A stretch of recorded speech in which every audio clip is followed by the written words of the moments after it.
Umelá inteligencia dnes ožila na Technickej univerzite v Košiciach. Centrum pre inteligentné technológie v spolupráci s francúzskou spoločnosťou dnes predstavilo humanoidného robota. Bude spolupracovníkom vysokoškolákov. Hello, thank you for coming at University of Košice. Tento robot alebo umelá inteligencia sa volá Nao. Podľa jeho výrobcov dokáže oveľa viac, ako by ste si mysleli.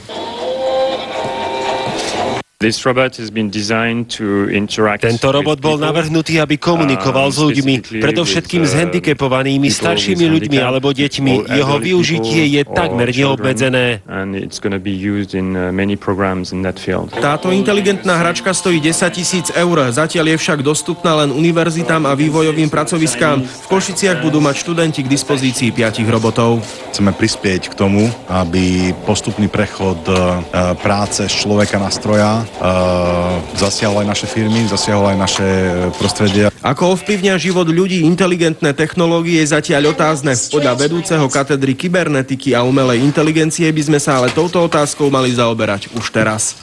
A pevne verím, že Európa sa bude tým zaoberať v budúcnosti, lebo bude to nutné. Lebo otázka zodpovednosti, čo urobí robot, sú veľmi kľúčové veci. Údajne v roku 2050 dokážu tieto roboty hrať futbal tak, ako dnes ľudia. Z Košíc, Dávid Vido, televízia Markíza.